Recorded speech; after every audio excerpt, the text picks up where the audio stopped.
Great. All right. Good morning, everyone.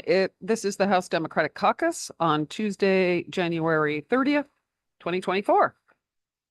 Thank you all for being here today. I have just a few announcements and then, as usual, a few bill reports and then another announcement sort of in between some of the bill reports. First, I just wanted to mention, just like I always say, floor schedule hasn't changed. It is 10, 3, 3, and 9:30. But as I often tell you, we were told this morning at all caucus leadership that will change. It'll be reassessed next week. I would expect that it'll stay the same next week, but the week after that, it's possible that it will change as more bills start to hit the floor, and then it will likely move to 1 o'clock as opposed to 3. But just keep paying attention to that. It will change, and we're getting warnings about that. The speaker has been hearing from many members of our caucuses, many members of the body, who are saying they're interested in what we used to do. Some of you will remember, some of you won't, but quite a few social events that we used to hold here in this body after hours. There were groups that would go skiing on Mondays, things like that. So because of the number of people who have expressed interest in starting something like that up again, you will see an update from the speaker's office, but I'm mentioning it here today, that if anyone's interested in being on a committee to schedule something, so for social events for the body, please contact the speaker's office and let them know, or you can let me know if you want. But there is interest, and we'll try to figure out what our next steps will be on that, and look for an update from the speaker's office on that and a few other things. I'm going to make my weekly announcements about announcements on the floor. We keep being asked to ask you to try to keep your announcements as short as possible. So I'm going to express that again. However you can shorten announcements would be appreciated. Anyone who was not there and has not completed their sexual harassment or discrimination prevention, the sexual harassment prevention training and discrimination prevention training, please make sure you do that ASAP and notify the speaker's office of that. And that was it on my announcements. So first up, I'm going to call on just Representative Brumstead, who's going to give us an update on, I don't remember, 181? S18, sorry, the bill on tobacco. So come on up.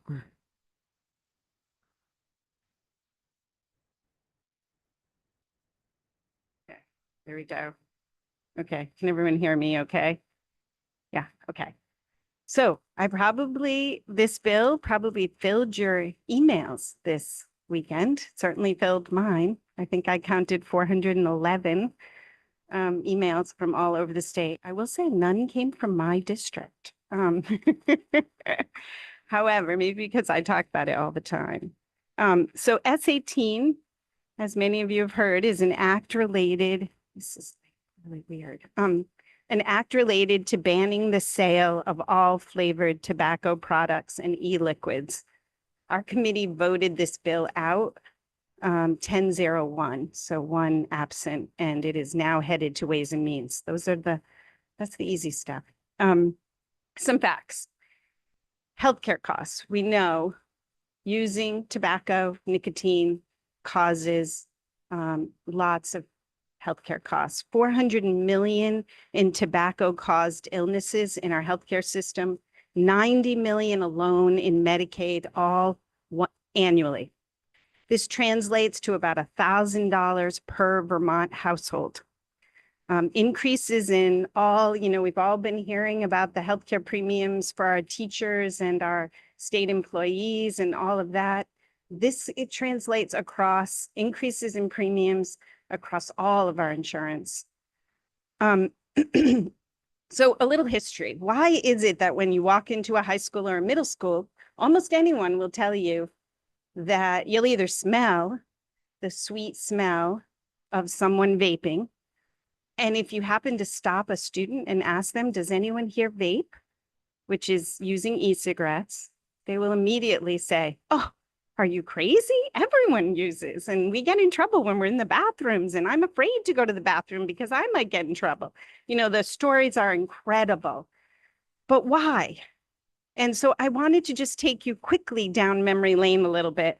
My grandparents' generation, which as you just all heard, I turned 60 today. So that was a while ago, my grandparents. But you'll remember that the movies, everyone smoked, right? Frank Sinatra, Doris Day. I mean, I'm thinking about my grandparents' favorites, but all those folks, it was cool to smoke, you know, the long cigarettes for women and the short, stubby ones for the guys, right? And everyone was doing it. Every old black and white movie you watch, they're smoking, even our Christmas movies. My parents' generation, it was okay to smoke during pregnancy. It was, if you were in the Army or the Navy or the Air Force, you not only got your food at the end of the day, but you got a ration of cigarettes. If you then jump to my generation, so in the 70s and 80s, my parents had a Vega, and I don't know if you know those, but they're tiny little cars, and the windows were yellow. Why?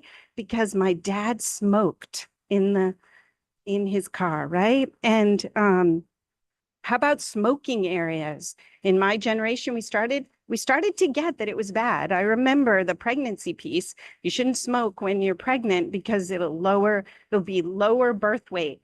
But I also remember that some of my parents' friends with, you know, sort of that in-between generation, I was still little, but I can remember the conversations. Well, less birth weight, isn't that good? It would be easier to deliver that baby. And I always thought that was so odd. But anyhow, so we had smoking areas. You'd go in an airplane and there would be a section that you couldn't smoke, except we all know that smoke got into the system and we all breathed in the smoke. We'd go to restaurants and you couldn't smoke in the restaurant, but you could in the bar area, and the bar area was open into the restaurant. I can remember coming home as a teenager and my mother telling me to hang my coat out on the porch because it made the house smell like cigarettes. So over time, we were learning, but we weren't really stopping. The Master Settlement Agreement in 1998 began a change. It was proven that this was really a huge problem. And so you saw the numbers over a 50-year period. The numbers came down about 65%, somewhere between that and 70%. They were coming down. And then you get to the early 2000s, my children's generation. And what did they say when their grandparents were smoking? They would say, yuck, disgusting. How can you be doing that, right? We were doing a good job teaching our kids. So what's happened? 9 out of 10, here's what's happened. The tobacco industry need to figure out, well, how do we get more people smoking? Again. And 9 out of 10 adult smokers start before 18. So between 12 and 17 is when they start. After 25, the data shows that most people don't start. If they make it to 25, they don't start. So they had to entice the kids. In the early 2000s, flavors hit the market. In e-cigarettes, cartridges with flavors like bubblegum, grape, tutti frutti. They all smell and taste like candy. This increased, not only did they smell good and taste good, but the increased level of nicotine is unbelievable. In a single vape cartridge can contain the same amount of nicotine as 20 packs or more. So you can imagine that if you regularly smoke 20 packs, how addicted you would be to that nicotine. So right now in our schools, between the ages of 12 and 17, and we heard some testimony that an 8-year-old was using, but between the ages of 1 and 4, 12 to 17, 1 in 4 kids between the ages of 12 and 17 are smoking. So 28% of our 12 to 17-year-olds are now using e-cigarettes or regular cigarettes or menthol cigarettes, but mostly it's the flavored cigarettes and e-cigarettes. You may remember that in 2018, the Surgeon General declared this an epidemic. And 4 years ago in this body, we passed legislation that raised the age to 21. We raised the price with the taxes. We said no more internet sales, and we increased enforcement. So what happened? As we did our deliberation in committee, we heard from the Attorney General, the Department of Liquor and Lottery, and asked them, why is there more in our schools now? And they really told us that it isn't for lack of trying. They visit every single store that can sell tobacco every year, and they have youth who go in and pretend that they are ready to buy e-cigarettes, and they are sold to them. They check their IDs. I think it was 94% compliance rate. So it's not, at least it's not without an ID. It could be that the fake IDs have gotten better, but clearly in the stores, that's what's happening. In the Attorney General's office, no internet sales. They have been out there doing their work. They have collected over $200,000 in fines from folks trying to sell on the internet. So there's that piece as well. But what we really learned through our testimony is that as long as flavors remain available to our young people, they're going to want it, and they will find a way to get it. So that brings me to S18. S18 bans all flavored e-cigarettes, e-liquids, tobacco substitutes. It bans all flavored cigarettes, including menthol, but with a 6-month delay. And that's because we have asked the Health Equity Commission to take a look at it on the banning the menthol tobacco products. The other thing the bill does is it has recovery and prevention efforts built in. All schools will do. We saw that there is some schools that do it differently or maybe not as much. So we've asked the Vermont Department of Health to work with all of our schools in the area of prevention education going all the way down to elementary school. And then also tobacco cessation support we've beefed up in this bill so that we can make sure that our kids who are addicted right now have a way to get help. We've increased the penalties under enforcement, and we also are tracking. We want to understand this bill, and we want to look at it annually and see if it's having the impact that we hope it to have. So between the Youth Risk Behavior Survey, rates of students taking part in cessation in our schools, and retail sales of tobacco product substitutes, we're also going to be looking at. So I'll stop there, and I'm happy to answer questions. Okay, we have some questions, and Representative Brown will bring the microphone to you. Please, when you ask your question, before you ask your question, identify yourself. Thank you. Thank you. Representative Jonathan Williams, Berry City. I fully support the intended health outcomes of this bill, but I'm very curious as to the economic impacts. There is a correlation between sales of these products in lower income municipalities, and I'm considering my own community, which was recently heavily economically impacted by a natural disaster.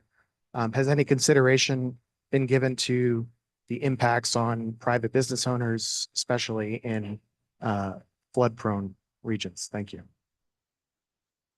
In flood-prone, we've definitely talked about the small retailers as it pertains to flood, not so much, but overall. Yeah. And as far as how much this is actually going to cost in revenues, the Ways and Means Committee will be working on that, and they get it next.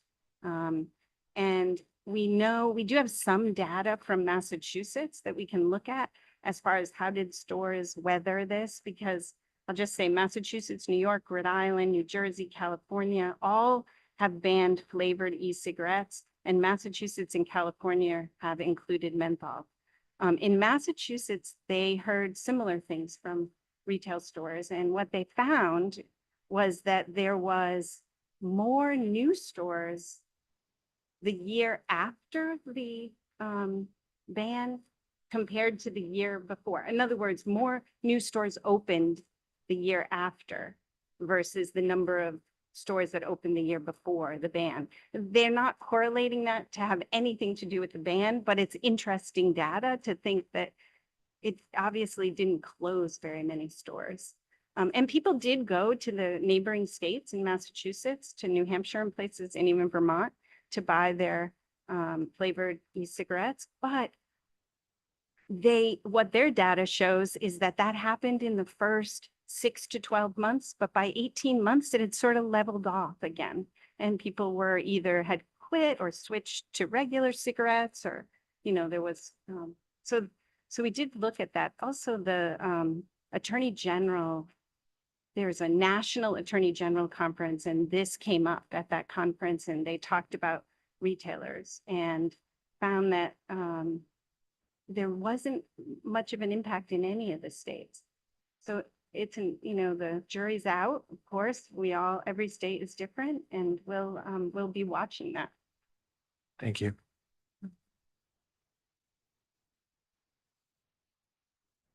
Thank you. Thank you. You may have said this, so I'm Representative Sarita Austin from Colchester.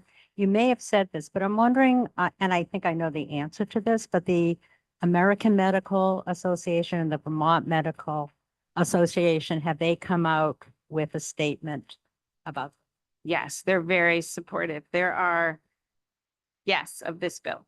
They're all very supportive, and they have spent lots of time in our committee room telling us about their support. We have a list pages long that you will hear about on the floor of folks who have testified and folks that are supportive or have sent us letters.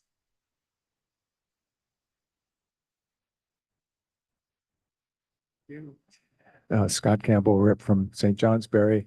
I guess I'm wondering, I'm really supportive of the intent of this bill. I'm wondering about what we really can do about internet sales. And then I'm also being in St. Johnsbury on the border of New Hampshire, I'm also concerned about the cross-border sales issue, which you already mentioned, but I don't know if you have anything more to say about that. So really internet sales, what can we really do to stop that? I think that that's a tough one, right? Interestingly, in the world of alcohol, because that's also banned from internet sales, the companies themselves, when they are caught sending through the internet to Vermont addresses, also the Attorney General follows up on that. Some of them who have received very big fines decided to, as part of their punishment or, their fine, to bring down the dollar amount a little, they would engage in, we're going to do a zip code. So if you put in 05482, which is where I live, then it will immediately say you are banned from buying in Vermont. And that does happen in alcohol. And we are trying to get there with e-cigarettes as well, and cigarettes. But we continue to the Attorney General continues to work on this. And that's why she was at this national conference just recently, asking other states how they're doing with it. I mean, the best solution would be for our federal government to do this. And all flavored cigarettes have been banned other than menthol. The federal government did do that. And in 2020, they did have a big conference on getting rid of all flavored e-cigarettes as well. It just has not happened yet. It's working its way through government. As we all know, that can be hard and long.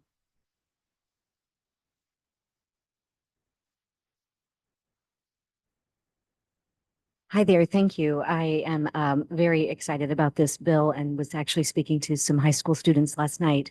And I understand that there's recovery and prevention built in to the schools, even down to elementary schools. Can you just explain a little bit about who does that type of work and where does the fund come? Where do the funds come from to support that work? the education fund, or other sources? So it comes from all over. So there's the tobacco settlement funds. There's the school funds in the healthcare, their health classes. So there's a lot of prevention there. There's the Vermont Department of Health that works with all schools across the board. There's no new appropriation in this bill for anyone. We know that there are all kinds of issues with our schools right now. Yes. So not with our schools, with our funding. how we're paying for it. Yes. And that is not here, but it does have us look back, in a year and in 2 years and 3 years and say, is it happening? Is the focus here working? And if not, we may have to relook at that. But there are a lot of funds out there. There's the Jewel funds as well, the case against Jewels. So we just have to put the money into prevention and rehabilitation. And all of the rehab is not done the same across the board for tobacco cessation. We noticed that, and we talked with the health department. We really want that to be beefed up so that kids have somewhere to go. And some schools are doing an incredible job, and they're in our most rural areas. So we're hoping that there'll be some cross-pollination as well. Hi, thanks. Edie Granning, Jericho. The questions that I'm getting are mostly about menthol cigarettes. And can you talk about the 6-month delay? Is it 6 months, get a study back and then make a decision? Or is there an automatic end to menthol being sold? I'm just curious how that works. Yes, so excellent question. What we decided to do was to say that menthol will be illegal to sell 6 months, so July 1st, 2025. The bill itself goes into effect January 1st, 2025. So it's a 6-month delay, but it's not. So what happens is that the equity question, which we believe are on both sides, whether or not, quickly, I'll tell you that right now, if you look at all cigarette smokers, 87% of the African-American smoker is smoking menthol. And so only about 23% of whites. And so that begs an equity question on both sides, right? It says, should we be helping them to deal with the fact that they've been targeted by advertising, the tobacco advertising, for years and years and years? And is that fair? Should we be attacking this? This is a big deal. But then there's the other piece, which is, okay, so 85% of all smokers are using menthol, and we're saying that's not your choice right now. So there are two big issues, and we're sending it not really a study. This is a true health equity advisory committee that was put in place by our healthcare committees, both the House and the Senate. And let me just read to you, and I know we're probably running out of time here, but I feel like this is important. I'm glad that you asked the question. I've been reading those same emails. But the purpose of this commission is to promote health equity and eradicate health disparities among Vermonters, including particularly those who are Black, Indigenous, and persons of color, individuals who are LGBTQ, and individuals with disabilities. Amplify the voices of impacted communities regarding decisions made by the state that impact health equity, whether in the provision of healthcare services or as the result of social determinants of health. We read this as a committee and looked around our table and said, of course, this needs to go to to the health equity advisory. And it just fits so perfectly, and it begs all of these questions. And so that's the decision we made. We felt like it was an easy decision to make. But it's not really a study. I just want to say it's an opportunity for them to look at the evidence and look at what we did in committee and just say, yeah, okay. Or no. or no, or no. Thank you, everyone. Thank you. Representative Brumstead, and for anyone who needs to ask more questions, go to Representative Brumstead or anyone on the Human Services Committee. Thank you. This is getting a lot of attention, and I know you're hearing a lot. So we want to make sure that your answers are there for you. The answers are there for you. So thanks on that. And by the way, it just went over to Ways and Means today. And so before I call on our next bill, who's going to be Representative Tory, I'm going to call on Molly. Did she just leave? Okay, well then we're not going to. That's okay. We'll go into our next bill. I told her I would interrupt whenever. So Representative Tory is going to talk about res.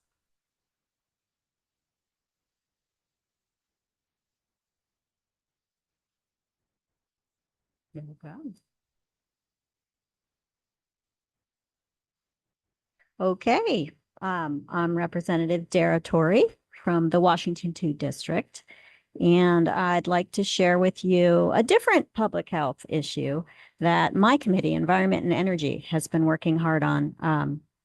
And that is the act related to the Renewable Energy Standard. That's H289.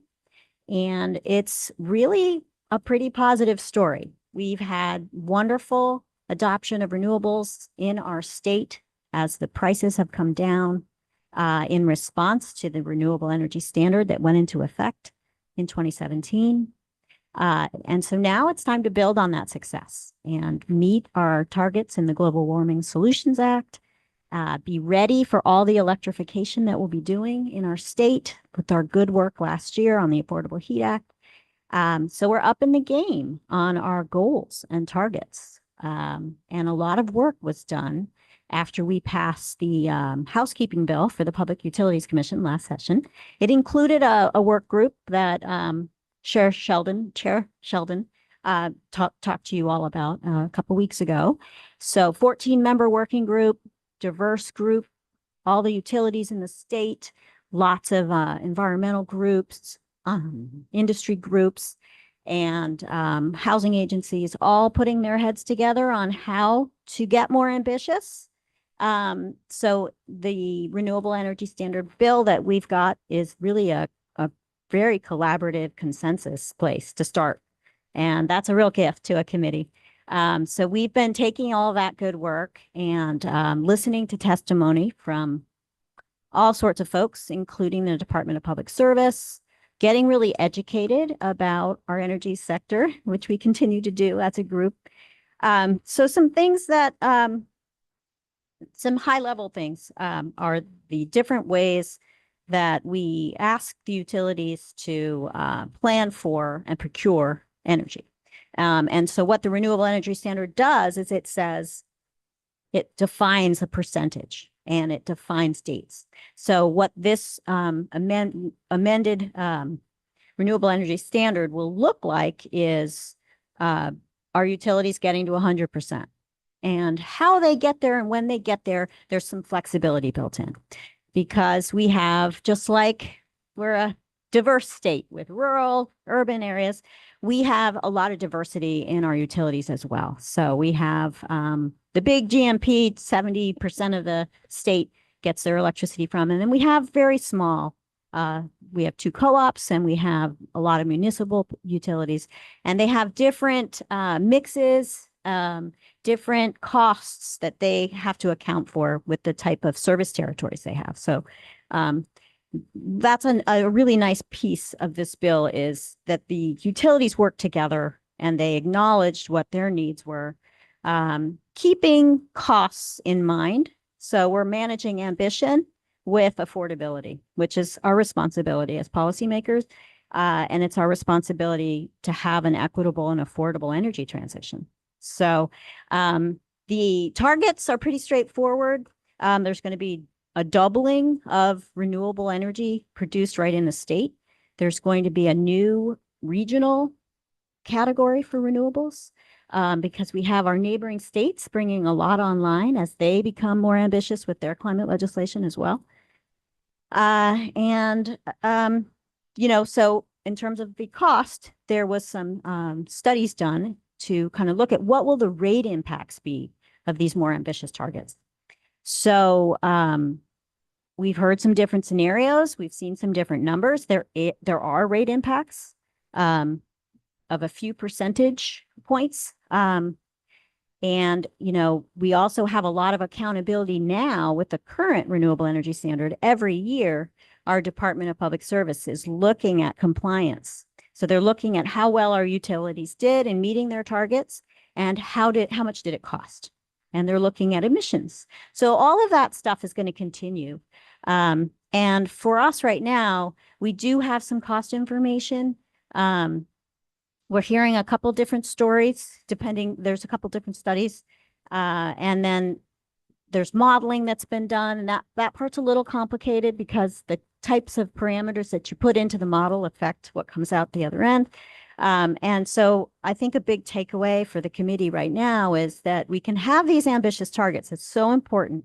But we also have a lot of other policy ahead of us to actually make integrating renewables really work and to really make this energy transition come alive. There's going to be a lot of follow-on work as we think about affordability, as we think about managing load, as we become, you know, electrified with our transportation. Suddenly we have batteries in a lot of driveways, which presents a lot of opportunity for us to help manage costs, because the value of that storage when there's peak load and things like that going on, that's where the real cost savings comes, when we can manage peak load. And so we have a lot of new tools coming online that are going to help us do that. And that's why it's kind of hard to do the modeling, because that's all shifting and coming up for us. But that's also the really exciting part. And it's something I think that will touch a lot of our committees going forward. And yeah, so I just wonder if you guys are hearing from your constituents. I don't know that you're getting inboxes full with questions about the renewable energy standard, but I would love to hear any thoughts you have or anything you're hearing from constituents.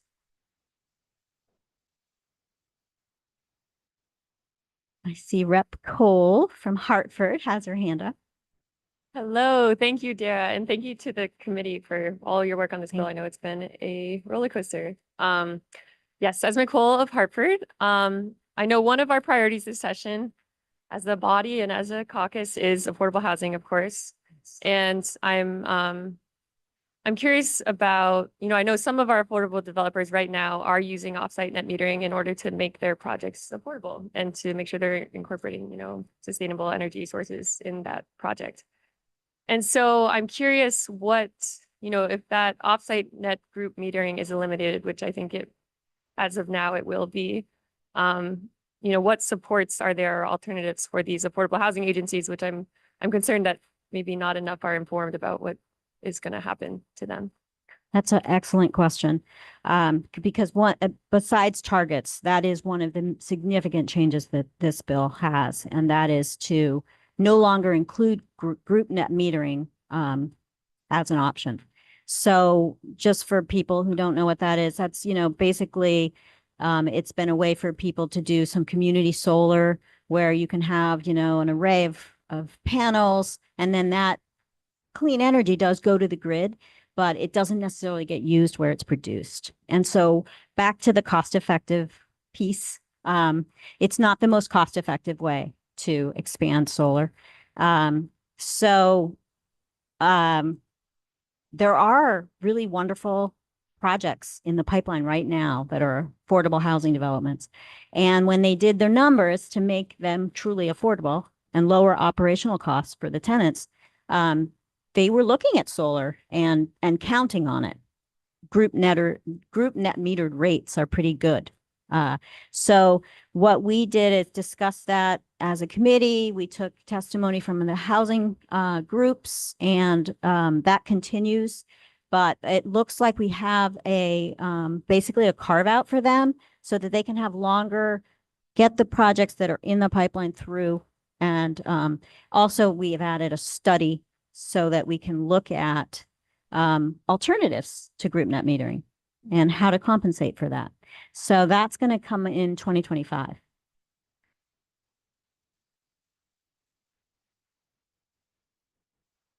Hi, Teresa Wood from Waterbury.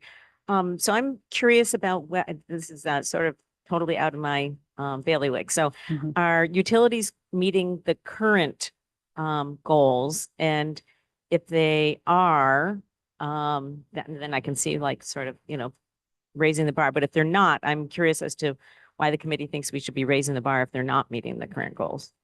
I love that question too. So yes, they are. And that's one of the things that I love about this bill is that we've gotten to the point where this is a good business case now for our utilities, that they're all on board with these increases.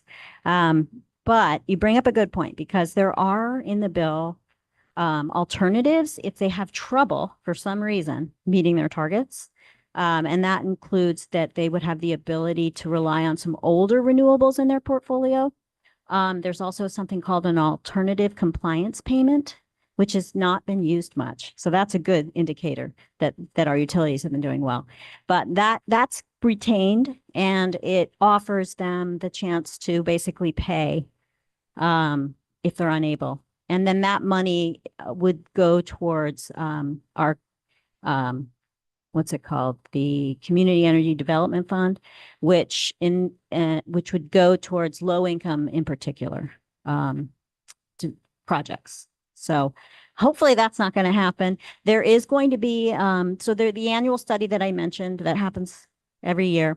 In addition to that, there's going to be a study in 2028 that will look at how well the projections are actually working out. So that gives us some time to see, like, is it going to be difficult to develop these projects? Because a lot of things are at play. There's siting issues, which is a big concern for our committee, of course. We want to make the best land use choices. And there's other factors that could be at play. So that's a part of the bill as well.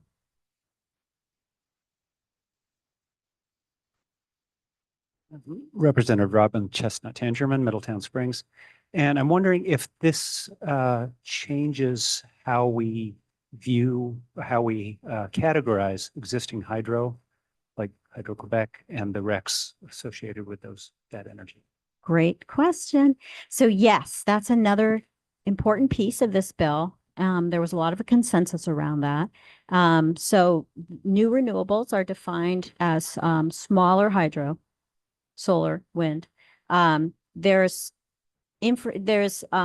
allowances for existing Hydro-Quebec contracts, and all the different utilities have different things going on. So it's a very customized bill in that sense. But the goal is to not treat large hydro as a renewable, any new, and as well not include biomass electricity as new renewable for the environmental concerns that both of those present. And this bill also doesn't include nuclear as a renewable, which is a little point of contention with the Department of Public Service proposes that we would include nuclear as renewable and parts of because it's clean and also because they think there'll be some cost savings. All right, thanks everyone. It's gonna head after we pass it out. It will head to Ways and Means and Appropriations. So if you have questions, reach out to Representative Torre or anyone on Environment and Energy to get your questions answered. This is moving. We now have before I call on the last bill, we have the Representative Molly Burke and members of, clearly you have members here, of the Sexual Harassment Prevention Panel who are going to do a little presentation for us.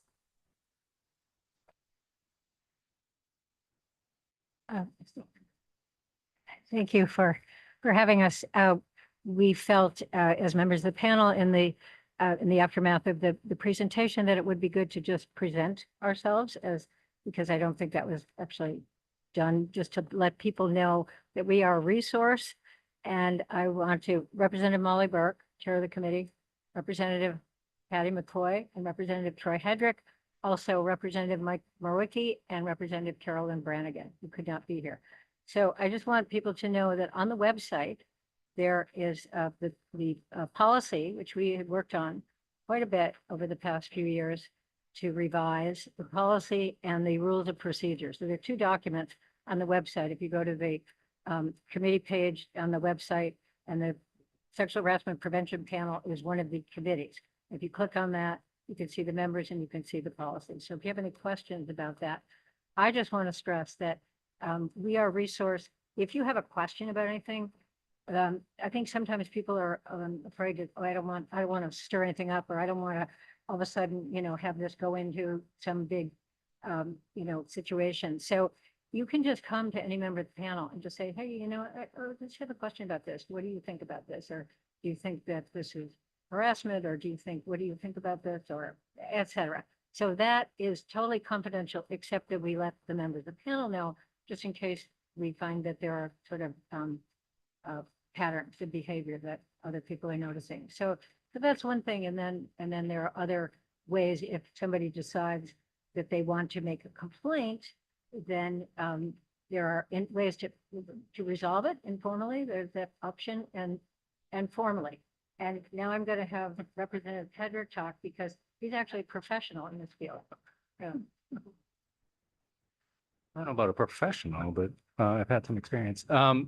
Really just want to reiterate that there's 5 of us on the panel. Hopefully one of us feels approachable. Should you have questions or a concern that you think behavior may have violated the policy, we are a great first stop. To reiterate some of what Molly indicated, once that happens, we as members of the panel do have an obligation to, one, if we feel behavior may have violated the policy, take steps to make it stop, and 2, inform the panel that we've received this information. That being said, anybody who comes to us with a question or even a complaint, you really do, the complainant remains in the driver's seat. You have a lot of options, from a very informal resolution, if that's something you want to do, to no resolution, if that's something you want to do, and then to more and more formal mediated conversations or a formal hearing. That's our role, and really just here to put faces to that process. And I think one of our goals really is to make this our house a more respectful environment. I think we've made great strides in these last several years that I've been a member of the House. And additionally, while we are not mandated reporters, we are, as far as anyone under the age of 18 who enters the House, especially the pages. So if you hear something, untoward on anyone under the age of 18, that is a mandated reporting incident.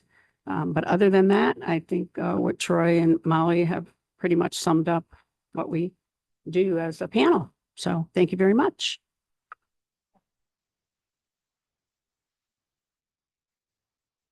All right. Thank you, folks. Appreciate that introduction. Before I call on the last bill, I'm just going to I promised I would let Representative McCoy, Noyes, actually just say one thing. I'll be quick.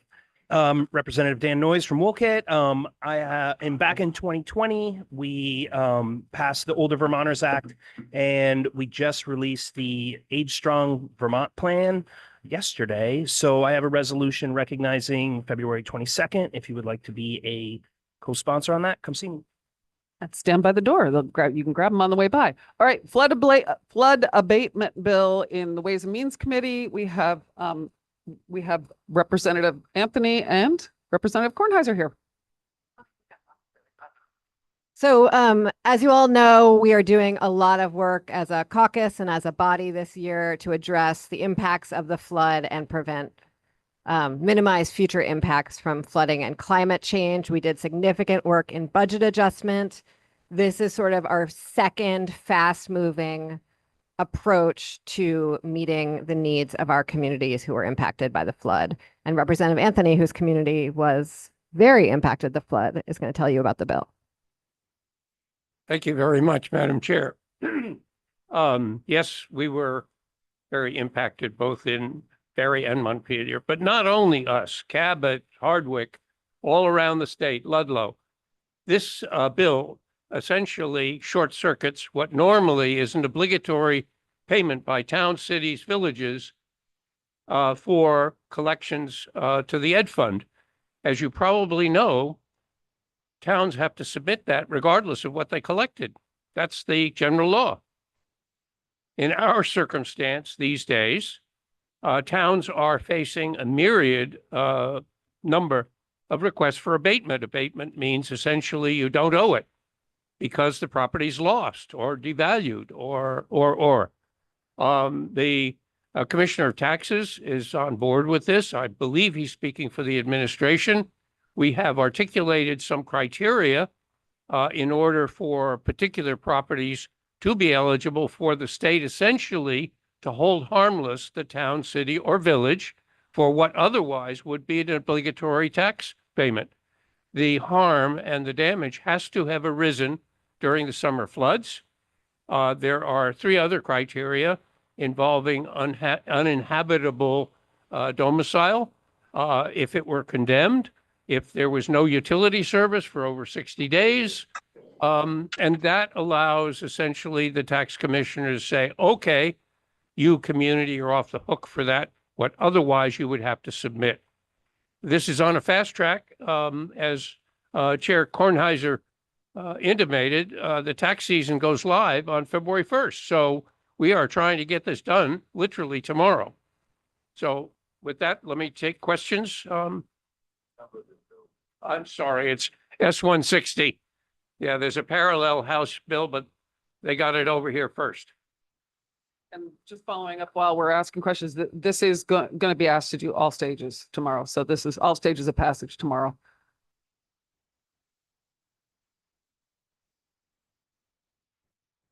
Sarita Austin from Colchester. My understanding is that it will be a cost to the ed fund of $1 million. 1.1 to be exact. That is from the fiscal note. That is correct. Thank you.